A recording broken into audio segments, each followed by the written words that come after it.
Jesus Christ directed the congregation to fear, not dread, is referenced in that frame of mind north of 600 times. It's no little subject in the expression of God from beginning to disclosure. Abraham to John on the Isle of Patmos, we hear that decree given again and again, dread. Not that order was provided to Abraham, that order was provided to Israel. That order was given to Moses. It was given to David, who ran from Saul for quite a long time, who lived in caves. Before he turned into a ruler, that order was given to Daniel, who was going into the place of extreme peril. That order was given to the city of Jerusalem, to Peter, who was soaking in the whirling tide of the Ocean of Galilee, to Paul, who had been on a boat for 14 days, and it seemed to be all eventual lost. The holy messenger of the Master showed up and said, dread, not dread, not dread, not multiple times. The good book says dread, not that is a trepidation, not for each day of the year, dread deadens. It makes you profoundly stationary. Apprehension produces torment when there is no harmed dread ties without ropes. Dread thwarts what damnation can't stop. Dread ties your companion and loses your foe. How confidence treats God, dread does to Satan. Dread sees obstructions, not open doors. Dread is a magnet to bring in everything inverse of what God believes that should do in your life. That is the reason occupation said, what I dreaded the most has happened upon me. When you go into an existence of dread, you draw in what you disdain. Yet God says again and again, dread not for. I'm with you. Recall that we're not discussing not having the sensation of dread. We're talking about not allowing it to stop you. We can't carry on with our lives in dread and fear of what's happening and what will happen. Satan believes us should shrivel back in dread and carry on with minuscule, futile lives. Yet God maintains that us should be daring and striking. Don't be apprehensive. It is said in various ways, various varieties. However, it's fundamentally exactly the same thing. Dread, not don't be worried, be brave trepidation. Ye not again and again in various ways. God needs to tell us precisely the same thing as a matter of fact. It is so basic, thus critical to him, that he gets to the new confirmation. And Paul composes a letter to a young fellow named Timothy. And he says, Tim, this is what you really want to realize, that he has not provided us with a feeling of dread. He says of the multitude of significant things, Timothy, that you want to be aware in your life. And in this service that God is sending you through too, as you go through things in this excursion of life that you will unavoidably go through. He says, would you recall that what our God doesn't give is dread? He gives power and love and a sound brain. We don't need to fear, since when God is close to, we don't need to carry on with a daily existence tortured with dread. Why? Since he is. Emmanuel implies three things. He's God in us. He's God with us.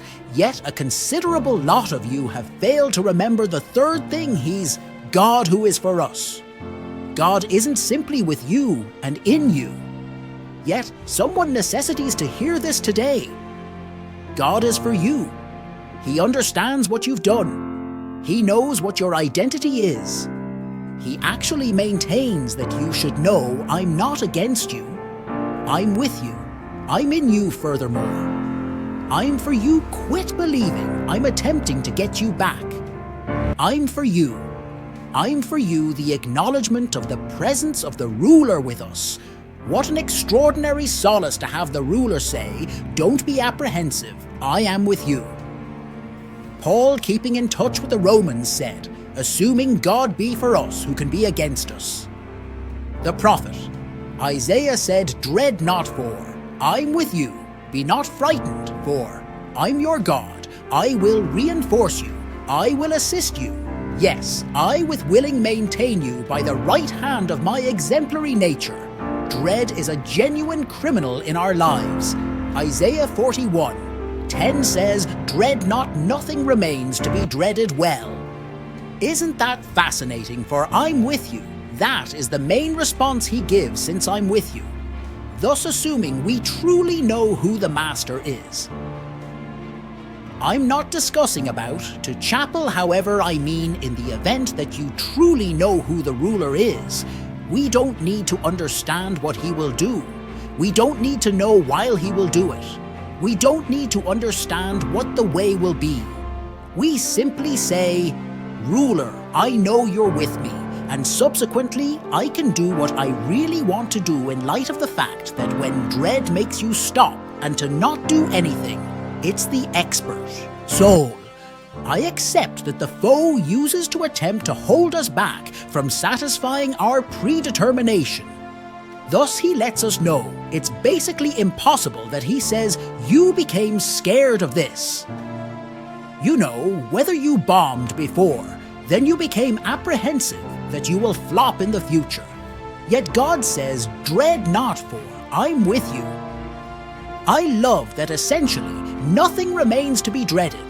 Don't check out you in fear and be disheartened.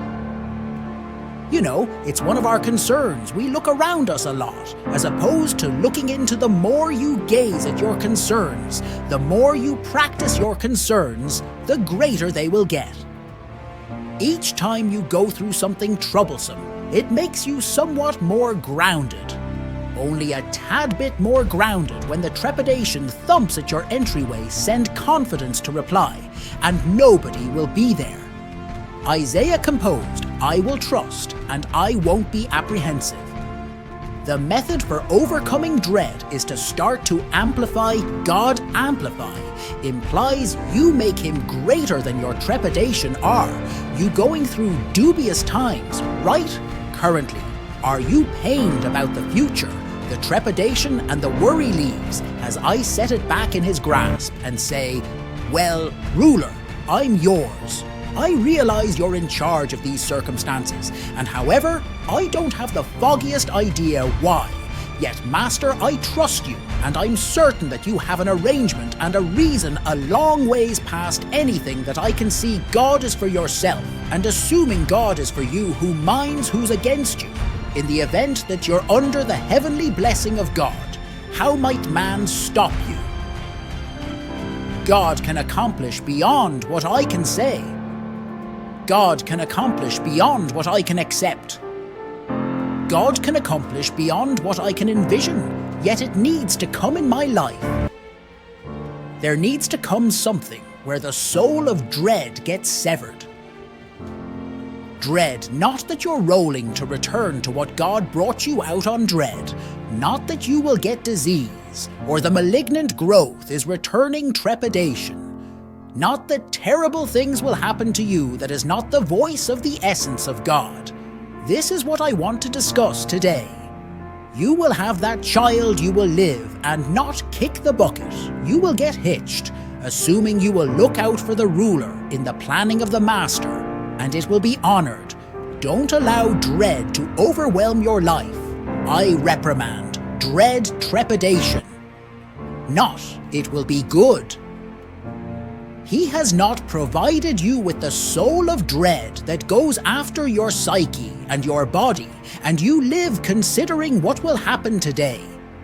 He's not provided you with a feeling of dread, but rather of force and of adoration and of a sound brain in the event that we accept that our God doesn't give a feeling of dread. However you find, or I find in my life, that there is a feeling of dread joined to something explicit in your life, or in your excursion, an open door that you're scared by a relationship, an undertaking a service and interest of yours that simply appears to make you feel somewhat deadened in frailty or dread.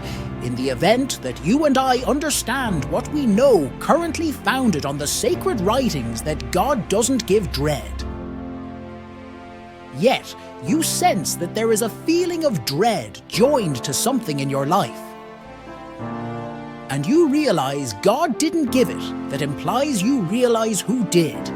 And assuming the foe has put a feeling of dread on something in your life, it should intend that. Subscribe to our channel to listen to such inspirational speech. Thank you, friends. God bless you.